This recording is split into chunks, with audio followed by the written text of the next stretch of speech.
Hello, my name is Bartholomew, and this is America's Zeitgeist, our 3 votes. The goal of America's Zeitgeist is twofold. First, and this may surprise you, I'm not trying to grow my wife's political party. What I am trying to do is help close friends and family members escape the grip of the poisoned MAGA mindset by first pulling them out of the clutches of the propaganda media that leads with fear and falsehoods, and then reawakening their God-given natural critical thinking skills so they can make better decisions. Second, I want to equip millions of Americans who are already working for the greater good with a few additional low-cost tools to use along their current resistance and protest efforts. Organizers, activists, and concerned citizens, please feel free to use these tools in your own networks. The reality is, I don't really have much of a network, but you do. We're all in this together. Let's work together. Please? Enough about my motivations. In a previous video, I suggested that we Americans actually have 3 votes. The first vote is obvious. It's at the ballot box. And the second, which might be our biggest vote, is how we spend money as consumers in the world's largest economy. And our third vote, which may be our most important one, it's what we carry around in our heads. It's our beliefs. It's our values. It's our mindset. It's our zeitgeist. As we push back against America's dangerous drift toward authoritarianism, we need to connect all 3 of these votes. How we vote, how we spend money, and what we believe. And most importantly, we need to focus forward. How will we vote next? Where will we put our dollars next? What beliefs will guide our actions going forward? Our third vote, or zeitgeist, will be the focus of my upcoming Tough Love videos. I believe the 2 primary reasons Kamala Harris lost the 2024 elections was because the dark money and dark data successfully branded her as the face of the woke agenda and as a liberal. In later videos, I, as someone still considers himself fiscally conservative, will make a passionate defense of the value of a liberal education and a liberal democracy. For now, let's use the MAGA tactic of intimidation and turn the tables on them and paint the MAGA agenda as unfathomably evil. Let's start consistently using the words MAGA agenda and brand it as, now you've heard this before, deny, distract, and destroy. And let's say the desired results of the MAGA agenda are chaos, cruelty, and what do we see a lot right now? Corruption. And finally, how's the MAGA agenda initiated? It starts in their minds by welcoming bullshit and using bullshit in their decision-making process. Bada bing, bada boom. We now have a simple mental and verbal platform that should sting.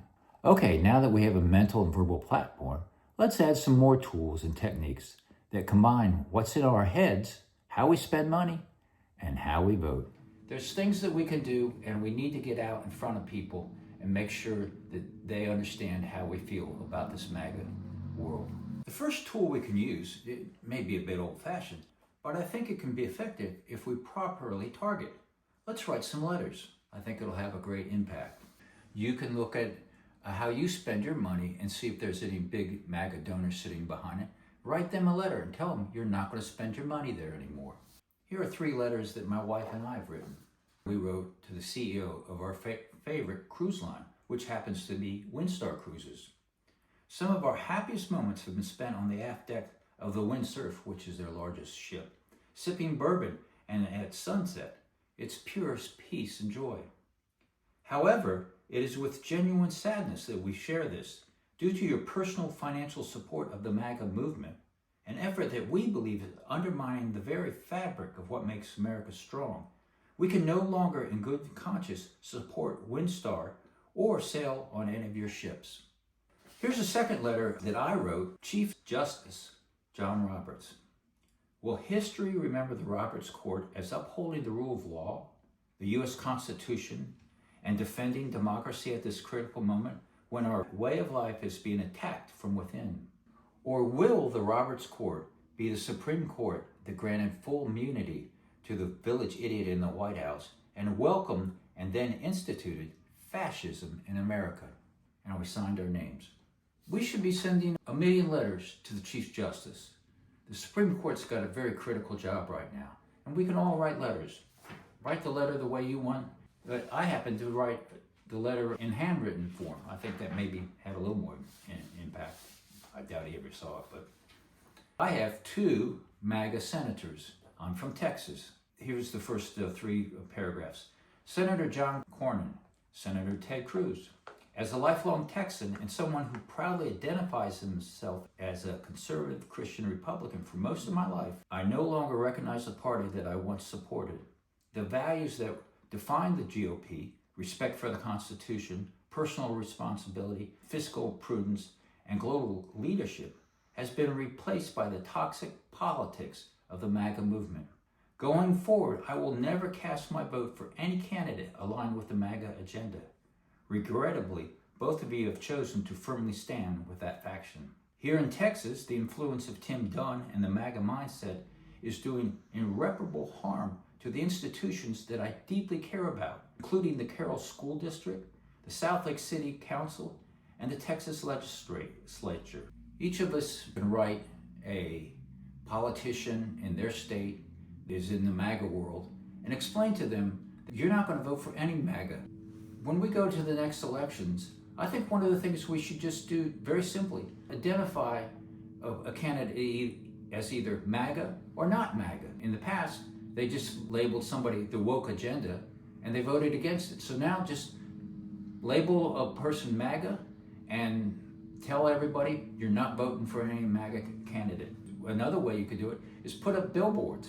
When I drive from Fort Worth down I-35 to my parents', I see all these billboards, and it's all anti-abortion, taking health care away from women, and then also supporting guns going up and down.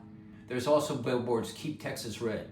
We need to put up billboards that says, I will never vote for another MAGA candidate, period. So those are some of the things we could do, write letters, billboards, and there's something else I can't remember what. Of course, how can we have a resistance movement without a ball cap? I wear it to Walmart and to Home Depot and to 7-Eleven. If you like this hat, check out my next videos. Thanks for watching American Zeitgeist, our 3 votes. The next video will be how to use the tough love videos. For now, safe landings, everyone.